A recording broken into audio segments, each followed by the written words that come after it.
यहां पर सबसे पहले ये युवा खड़ा रह गया है बेचारा, लाल शर्ट पहना है इसने, देखिए लाल शर्ट पहना है। उसको बेचारे को मालूम नहीं गहलोत साहब के सामने जाएगा तो उसकी नौबत बजने वाली है। क्योंकि आजकल गहलोत साहब लाल शर्ट को देखकर सांड की तरह दौड़कर डर जाते। क्यों होता है मालूम है आपको? केंद्रीय गृह मंत्री अमित शाह ने शुक्रवार को अजमेर, नसीराबाद और विजयनगर में आयोजित सभाओं में कांग्रेस पर जमकर हमला किया। उन्होंने लाल डायरी की याद दिलाते हुए तंज कसते हुए कहा कि लोग लाल कलर का स्वेटर जर्सी पहनकर सभा में आए हैं, लेकिन गहलोत साहब की सभा में लाल स्वेटर पहनकर मत चले जाना, नहीं तो सांड जैसे लाल रंग को देखकर दौड़ता है वैसे ही गहलोत साहब दौड़ पड़ेंगे। इस दौरान अमित शाह ने लाल डायरी को लेकर विजयनगर में आयोजित सभा में कांग्रेस को जमकर घेरा। अमित शाह ने विजयनगर में भाजपा प्रत्याशी के पक्ष में आयोजित सभा के दौरान गहलोत सरकार को जमकर आड़े हाथ लिया। उन्होंने लाल डायरी को लेकर गहलोत सरकार पर जमकर हमले बोले। उन्होंने कहा कि आखिर लाल डायरी है क्या? लाल डायरी है गहलोत सरकार के भ्रष्टाचार का काला चिट्ठा, जिसमें अब तक जितने भी घोटाले हुए हैं उनका सारा हिसाब है। उन्होंने राजस्थान में आज़ादी के बाद अब तक की सबसे भ्रष्ट सरकार गहलोत सरकार को बताया। उन्होंने हमला करते हुए कहा कि गहलोत जी शर्म करो, सचिवालय के कमरे में 2 करोड़ रुपए और सोना मिला है। राशन में भी 1000 करोड़ का घोटाला किया। जो गरीबों का राशन भी नहीं छोड़ते हैं वो लोग क्या भला कर सकते हैं? अमित शाह ने नसीराबाद में अपनी सभा में राहुल गांधी को जमकर निशाना बनाया।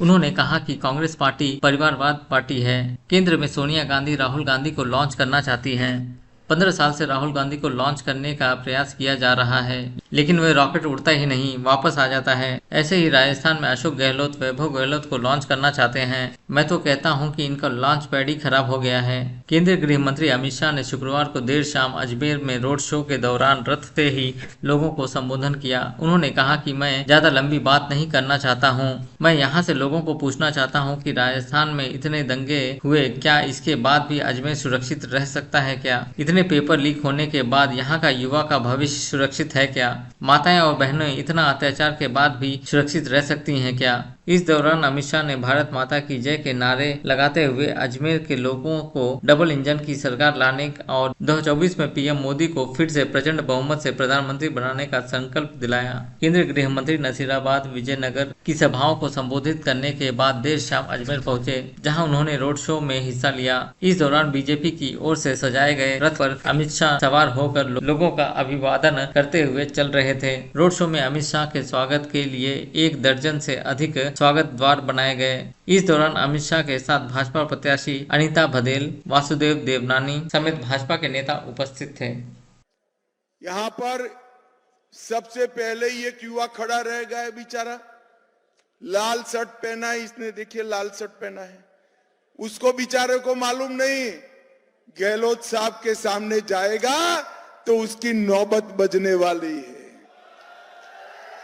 क्योंकि आजकल गहलोत साहब लाल शर्ट को देखकर सांड की तरह दौड़कर डर जाते।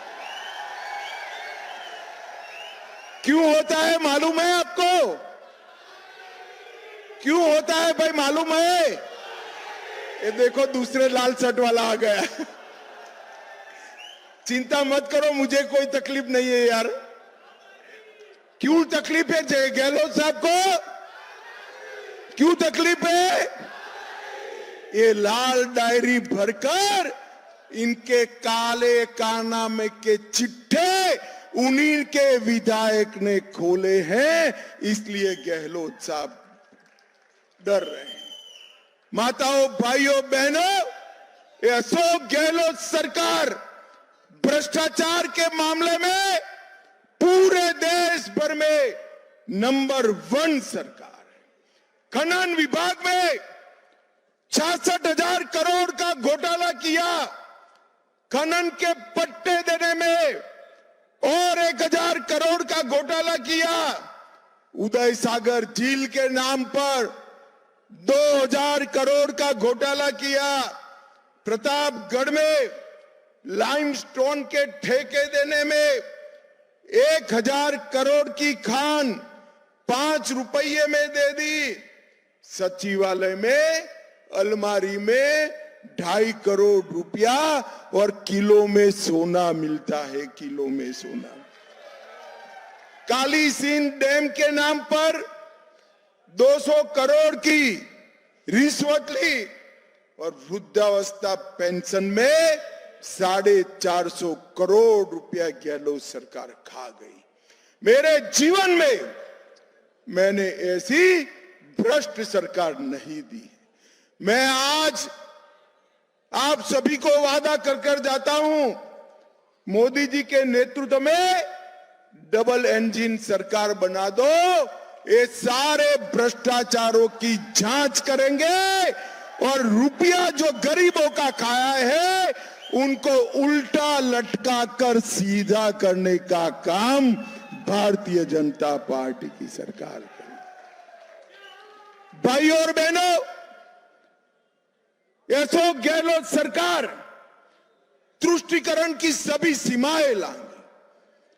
दिन दहाड़े कन्हैयालाल तेली को नोच देते, मार देते, इनके पेट का पानी नहीं हिलता।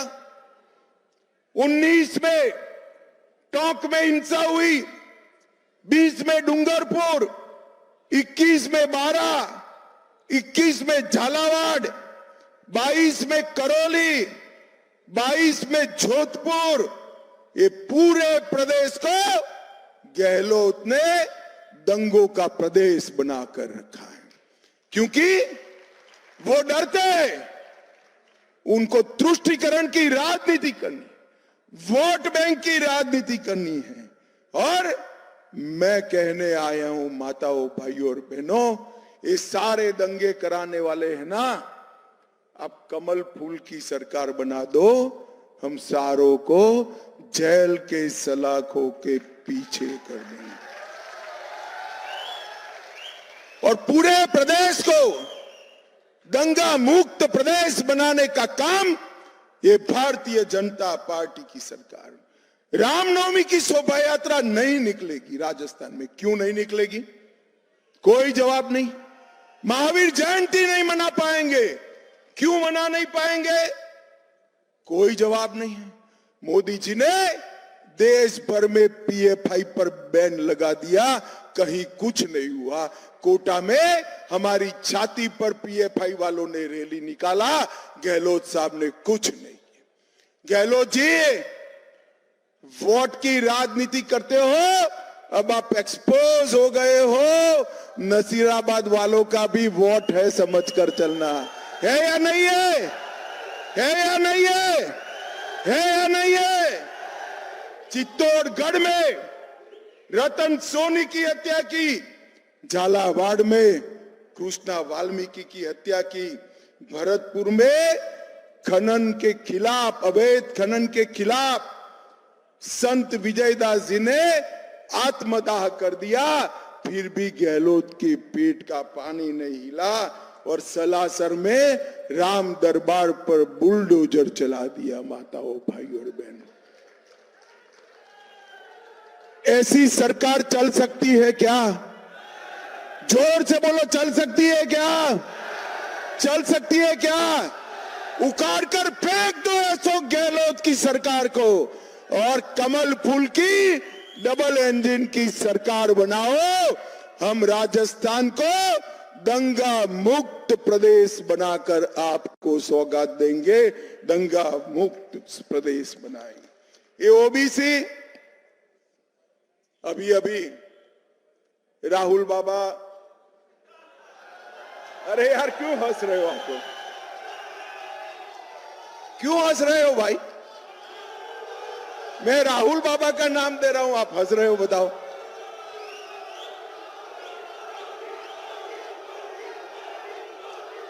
अभी अभी ये राहुल बाबा को किसी ने पकड़ा दिया है, ओबीसी वाला। मगर राहुल बाबा को अपनी पार्टी का इतिहास मालूम नहीं है। सारे राजनीतिक दलों में अगर ओबीसी विरोधी कोई सरकार है और पीढ़ियों से ओबीसी विरोधी कोई सरकार है तो ये कांग्रेस पार्टी की सरकार। काका साहेब कालेलकर कमीशन का रिपोर्ट आया, ओबीसी को, पिछड़ा वर्ग को संवैधानिक मान्यता नहीं दी। मंडल कमीशन का रिपोर्ट आया, राजीव गांधी ने विरोध किया, पार्लियामेंट के फ्लोर पर विरोध किया। ओबीसी को, पिछड़ा वर्ग को संवैधानिक मान्यता नहीं दी। नरेंद्र मोदी सरकार आई, पिछड़ा वर्ग को संवैधानिक मान्यता देने का काम नरेंद्र मोदी सरकार ने किया है। नरेंद्र, माताओं, भाइयों, बहनों, मेडिकल के अंदर नीट की एग्जाम में 27% आरक्षण देने का काम नरेंद्र मोदी जी ने किया। सैनिक स्कूलों में पिछड़ा वर्ग को 27% आरक्षण देने का काम नरेंद्र मोदी जी ने किया। सेंट्रल स्कूलों में 27% आरक्षण देने का काम नरेंद्र मोदी जी ने किया। और मित्रों, मोदी सरकार के 76 मंत्री है। 76 कितने हैं? 76 मंत्रियों में से 27 मंत्री पिछड़ा वर्ग के बनाने का काम नरेंद्र मोदी जी ने किया।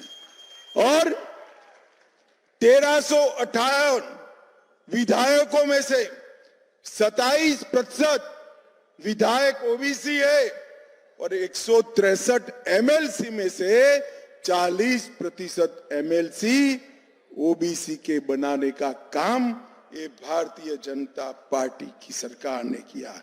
और ये राहुल बाबा, उनको अदर बैकवर्ड क्लास का व्याख्या भी पूछे तो मालूम नहीं है। अब किसी ने लिख कर दे दिया है तो ओबीसी।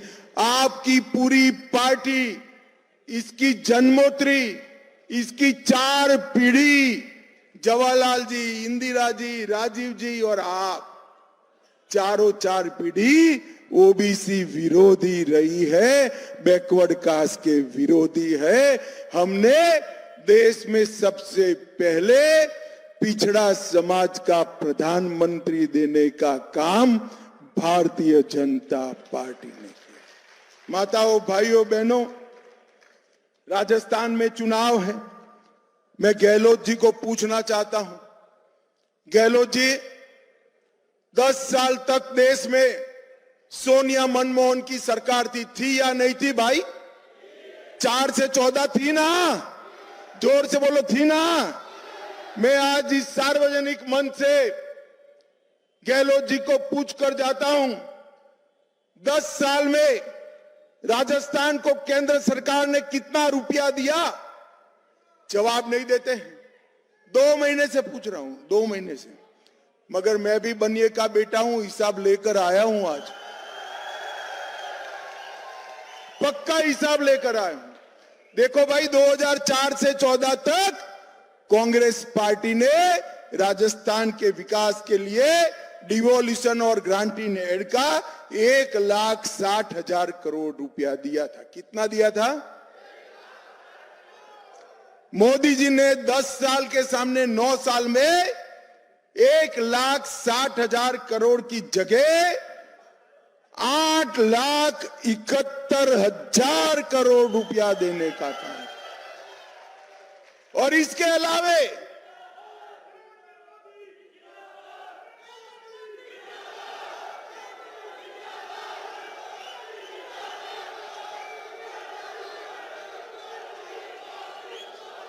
युवाओं, अभी आगे सुनो, 8,71,000 ग्रांट का दिया और 6 लाख करोड़ रुपया road, railway station, Vande Bharat train और इसके साथ साथ रिफाइनरी के लिए और 6 लाख करोड़ दिया।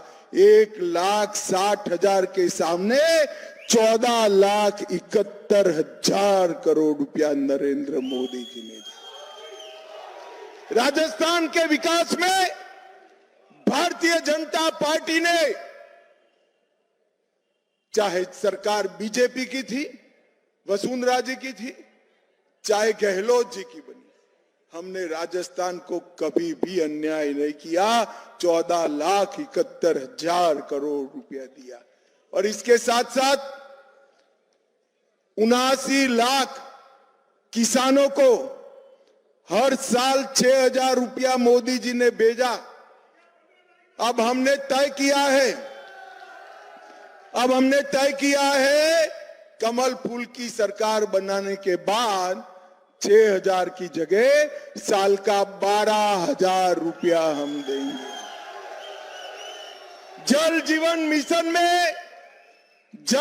मिशन में 47 लाख गरीबों को गांव धाणी में पीने का पानी नल से पहुंचाने का काम नरेंद्र मोदी जी ने किया है।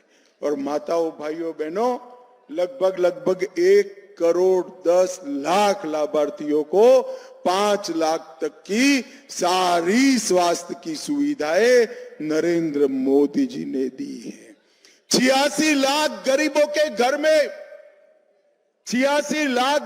के घर में शौचालय बनाने का काम नरेंद्र मोदी जी ने किया है। और उज्ज्वला योजना के तहत 68 लाख से ज्यादा गरीबों के घर में गैस का सिलेंडर पहुंचाने का काम नरेंद्र मोदी जी ने किया। अब आप, बहुत सारी माताएं बहनें भी आई हैं, मैं आपको कहता हूं एक डबल इंजन सरकार बना दो। देश में जहां दाम बढ़ेंगे, राजस्थान में 450 रुपये में गैस का सिलेंडर आपको मिल जाए। 16 लाख से ज्यादा गरीबों के घर बनाए। और इसके साथ साथ मुझे नसीराबाद वालों बताओ, कोरोना का टीका लगा है या नहीं लगा है? दोनों हाथ उठाकर बताओ, लगा है या नहीं लगा है? पक्का लगा है? 4 आना भी देना पड़ा है? कॉफी पिलाकर टीका लगाया ना मोदी जी ने? मैं आपको बताता हूं, मोदी जी ने 200, बाद में कराऊंगा, लाइट रख दो जरा, 200 करोड़ टीका लगाकर मोदी जी ने पूरे देश को कोरोना से सुरक्षित कराने का काम नरेंद्र मोदी जी ने किया है। और हर गरीब के घर में 5 किलो अनाज फ्री ऑफ कॉस्ट पहुंचाने का काम, मुफ्त में पहुंचाने का काम नरेंद्र मोदी जी ने किया है। और एक बार फिर से कहता हूं, कमल फूल की सरकार बना दो।